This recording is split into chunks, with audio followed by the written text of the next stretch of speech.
नमस्कार दोस्तों, स्वागत है आपका हमारे चैनल पर। दुनिया की नजरें एक बार फिर से उस जगह पर टिक गई हैं जहां से दुनिया का 20% तेल गुजरता है, स्ट्रेट ऑफ हॉर्मुज। ईरान की इस्लामिक रिवॉल्यूशनरी गार्ड कॉर्प्स यानी IRGC की नौसैनिक शाखा सेपाह नेवी ने भारतीय झंडे वाले 2 जहाजों पर गोलीबारी कर दी।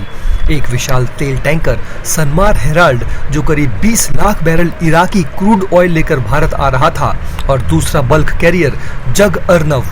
दोनों जहाजों को मजबूरन पीछे मुड़ना पड़ा।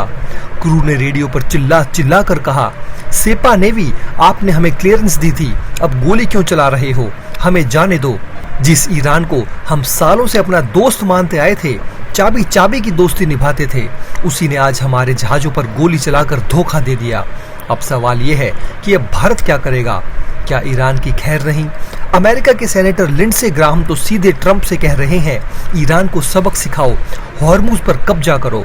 लेकिन दोस्तों, क्यों हुआ ये सब? क्या हुआ भारत ईरान की दोस्ती को? इसमें अमेरिका का क्या रोल है? तेल की कीमतों का अब क्या होगा? और सबसे बड़ा सवाल, अब भारत का बड़ा एक्शन क्या हो सकता है? सब कुछ बताएंगे आपको डिटेल में आगे। लेकिन दोस्तों, आगे बढ़ने से पहले कमेंट बॉक्स में भारत माता की जय और वंदे मातरम जरूर लिखें। तो दोस्तों, हुआ आखिर ऐसा कि 18 अप्रैल 2026 को ईरान ने अचानक घोषणा की कि वो हॉर्मुज स्ट्रेट पर फिर से सख्त कंट्रोल लगा रहा है। इसकी वजह रही कि अमेरिका और ईरान के साथ चल रही जंग में अमेरिका ने ईरान के बंदरगाहों पर ब्लॉकेड लगा रखा है। ईरान कह रहा है, अगर तुम हमारा तेल रोक रहे हो तो हम भी दुनिया का तेल रोक देंगे।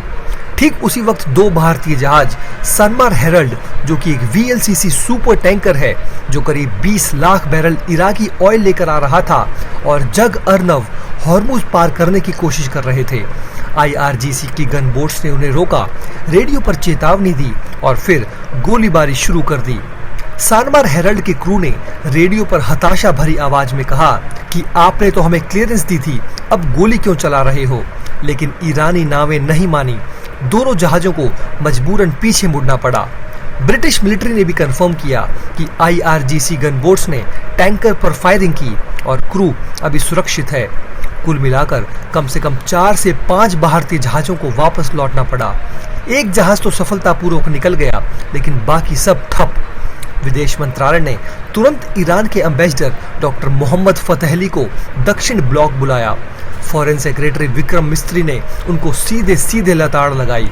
भारत ने बहुत सख्त शब्दों में कहा, ये गोलीबारी पूरी तरह अस्वीकार्य है। हम अपनी मर्चेंट शिपिंग और सी फेयर्स की सुरक्षा को लेकर बेहद चिंतित हैं।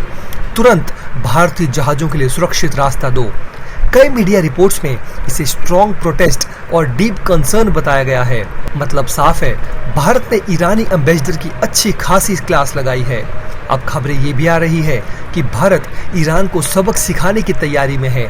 भारत ने मांग की है कि ईरान तुरंत भारतीय जहाजों को सुरक्षित रास्ता दे। ईरान की तरफ से अभी तक कोई बड़ा बयान सामने नहीं आया है, लेकिन ईरान के सुप्रीम लीडर के प्रतिनिधि ने कहा, भारत और ईरान के रिश्ते बहुत मजबूत हैं। आपको बता दें दोस्तों कि भारत ईरान के रिश्ते सालों पुराने हैं। हम चाबहार पोर्ट बना रहे हैं, उनसे तेल खरीदते हैं, लेकिन अब ये धोखा देकर बड़े सवाल उठ रहे हैं। क्या भारत ईरान से दूरी बना लेगा? कुछ एक्सपर्ट्स कह रहे हैं कि भारत अब अमेरिका के साथ और भी ज्यादा करीब आ सकता है।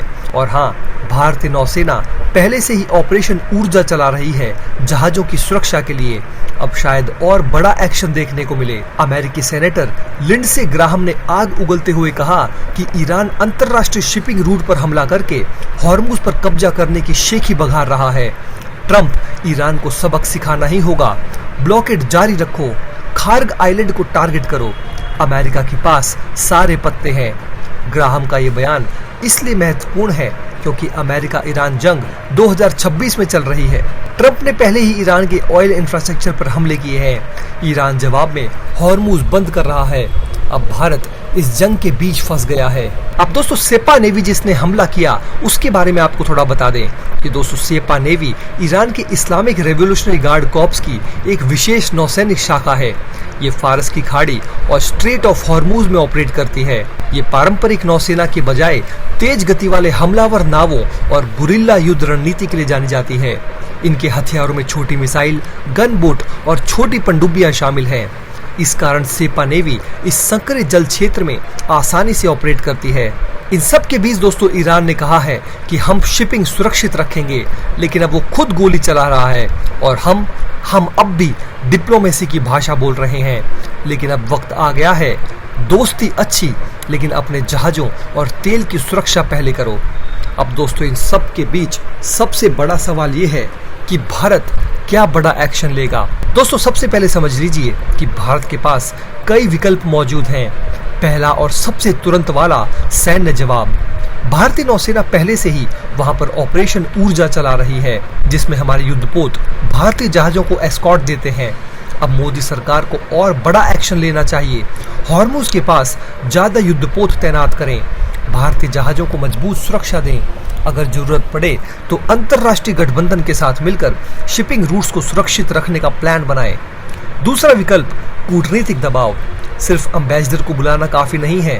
भारत को UNSC, international maritime organization IMO और G20 में यह मुद्दा उठाना चाहिए। तीसरा आर्थिक जवाब। भारत ईरान से तेल खरीदता है, लेकिन अब रिव्यू का समय आ गया है। हम रूस, सऊदी और अमेरिका से और ज्यादा तेल खरीद सकते हैं। चाबहार पोर्ट प्रोजेक्ट पर भी दोबारा सोचना पड़ सकता है। चौथा और सबसे स्मार्ट ऑप्शन लंबी अवधि का प्लान। मोदी सरकार को अब एनर्जी सिक्योरिटी को और मजबूत करना चाहिए। ज्यादा रणनीतिक पेट्रोलियम रिजर्व बनाएं, इलेक्ट्रिक वाहनों को तेजी से बढ़ावा दें ताकि तेल पर निर्भरता कम हो। सच्चाई ये है दोस्तों कि हम ऐसे कब तक देखते रहेंगे। हम सालों से डिप्लोमेसी की भाषा बोलते आए हैं, डीप कंसर्न बोलते बोलते थक गए हैं। ईरान ने, जिसे हम अपना दोस्त मानते थे, उसी ने हमारे टैंकर पर गोली चला दी। अब वक्त है सख्त एक्शन का। मोदी सरकार अगर अब भी सिर्फ बयानबाजी करती रही तो ये देखते रहने वाली नीति भारत की छवि को कमजोर कर देगा। तेल की कीमतें बढ़ेंगी, शिपिंग कंपनियां परेशान होंगी और भारत की अर्थव्यवस्था पर भी बुरा असर पड़ेगा। तो दोस्तों ये था पूरा मामला। हॉर्मुज की गोलीबारी, ईरान का धोखा, भारत की चिंता और अमेरिका का दबाव। अब ईरान की खैर नहीं, क्योंकि भारत चुप बैठने वाला नहीं है। आप क्या सोचते हैं दोस्तों, भारत को क्या कदम उठाना चाहिए? कमेंट में जरूर बताइए। मिलते हैं दोस्तों अगले वीडियो में। जय हिंद।